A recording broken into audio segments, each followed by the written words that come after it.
आप बताइए अजमेर शहर में क्या भूमिका रही इनका, अजमेर के डेवलपमेंट में क्या भूमिका रही इनकी, पुष्कर के डेवलपमेंट में, और क्या भूमिका रही राजस्थान के विकास में।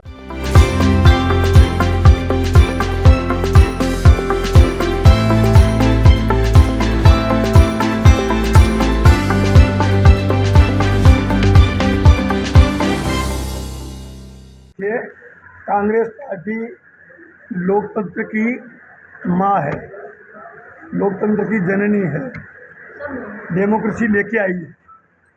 और डेमोक्रेसी की खूबसूरती यही है कि वो सत्ता में रहे या सत्ता से बाहर रहे, सत्ता में रहे तो भी लोक हित के काम करे, और विपक्ष में रहे तो लोक की आवाज़ बने। नगर निगम में बोर्ड बीजेपी का है, विधायक दोनों बीजेपी के, और दिल्ली में सरकार भी बीजेपी की। लेकिन ये लोग निकम्मे लोग हैं, ये काम करने में कोई यकीन नहीं करते। कांग्रेस पार्टी काम करके ही गरीब की सेवा करना, गांधी जी कांग्रेस पार्टी के अध्यक्ष रहे हैं। पूरी दुनिया में विश्व अहिंसा दिवस का जो मनाया जाता है पूरी दुनिया की, वो गांधी जी के नाम पर ही मनाया जाता है। कांग्रेस पार्टी गरीब को गणेश मान के सेवा करती है। द्रौपदी कोली जी नगर निगम में विपक्ष की सशक्त भूमिका निभाएगी, लोकतांत्रिक मूल्यों की रक्षा करेगी, और अपने अजमेर शहर वासियों के लिए नगर निगम में पट्टे दिलवाना बहुत बड़ा काम है, बहुत चैलेंजपूर्ण काम है।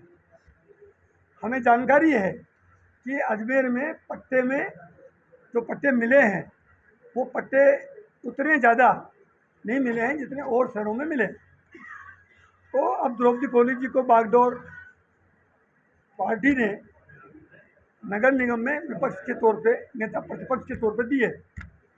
सरकार हमारी है प्रदेश में, हम, और आप ये जानते हैं कि मुख्यमंत्री जी ने पूरे प्रदेश को जो सौगातें दी है वो ऐतिहासिक ही नहीं बल्कि पूरे देश में कहीं नहीं है। सबसे बड़ा फैसला मुख्यमंत्री जी ने जो किया वो 25 लाख का बीमा, जिसमें 10 लाख का एक्सीडेंट क्लेम, वो इंडिया में नहीं पूरी दुनिया में कहीं नहीं है। हम बीजेपी के नेताओं से, मोदी जी की सरकार से कहते हैं कि अगर कंपटीशन करना हो आपको तो अशोक गहलोत जी की सरकार ने 25 लाख का किया, आप क्यों नहीं 50 लाख का कर दो देश में। पेंशन बहाल की राजस्थान के कर्मचारियों के लिए, अब क्यों नहीं बहाल कर दो देश के कर्मचारियों के लिए। हमने महंगाई कम करने के लिए 1 अप्रैल से 500 रुपये का सिलेंडर देने की घोषणा की है और 1 अप्रैल से लागू कर देंगे। क्यों नहीं आप पूरे देश में कर दो ये। हमने 1 लाख से ज़्यादा नौकरियां दे दी और 1 लाख भर्ती प्रक्रियाधीन है। तो आपने युवाओं को कहा था, आप क्यों नहीं नौकरियां दे रहे हो। किसानों के लिए एमएसपी लागू करने की बात कही थी, क्यों नहीं कर रहे हो। अभी परसों के दिन विधानसभा में पूरक बजट पेश करते हुए मुख्यमंत्री जी ने राजस्थान में 19 किले बनाए, जो विपक्ष सन्न रह गया, दंग रह गया और उनकी जबान के ताले लग गए। अजमेर को केकड़ी को जिला, अजमेर में ब्यावर को जिला, और तो और पुष्कर एक छोटा सा कस्बा था। आप अच्छी तरह जानते हैं, जागरूक पत्रकार हैं, पुष्कर विकास प्राधिकरण की जो सौगात दी है इस धार्मिक नगरी को, वो अभूतपूर्व है। तो इस आधार पे हम कह रहे हैं कि इस बार अशोक गहलोत जी के नेतृत्व में कांग्रेस की सरकार फिर रिपीट होगी, और आने वाला समय मोदी जी के लिए बहुत चुनौतीपूर्ण बन गया है कि जिस ढंग से उन्होंने अभी तक बिना काम किए वोट ले रहे हैं, जुमलेबाजी से वोट ले रहे हैं।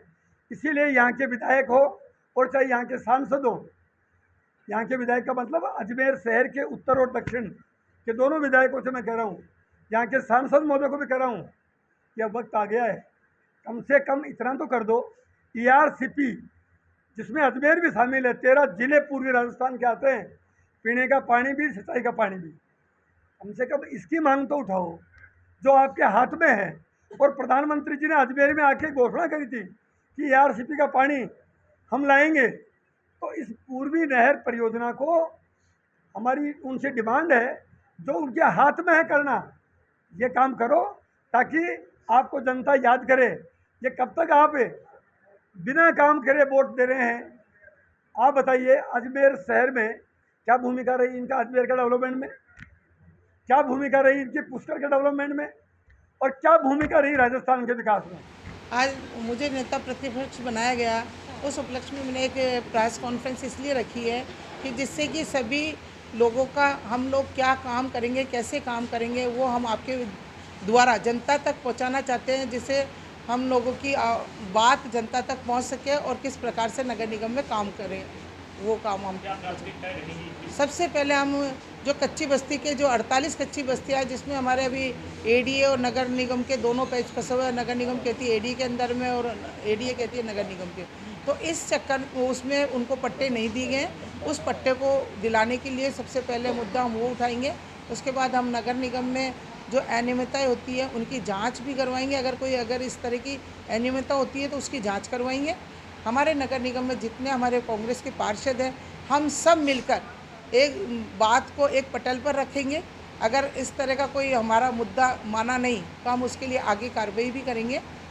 और जैसे कि हमारा जो अभी बजट है वो भी बहुत कम है नगर निगम में, पार्षदों का वर्क के लिए जो बजट दिया जा रहा है वो भी केवल बहुत कम है। उस बजट को भी बढ़ाने की कोशिश करेंगे, जिससे कि पार्षद सही तरीके से अपने वार्ड में काम करवा सकें। अवैध निर्माण का जो चल रहा है हमारे पास, जैसे मान लीजिए अभी नगर निगम में कई शिकायतें आई हैं इस मुद्दे पर, हम उनके बारे में बात करेंगे कमिश्नर से कि भाई ये अवैध निर्माण है, तो इनको अगर अवैध है तो उनको तोड़ा जाए, अगर किसी के सही कागज़ है तो उसको परेशान नहीं किया जाए, और अगर वो ऐसा नहीं करते हैं तो हम उनके लिए जांच के लिए बात करेंगे। अगर हमारे नगर निगम के कर्मचारी उसमें लिप्त होंगे तो हम जिला कलेक्टर साहब से जाँच करवाएंगे।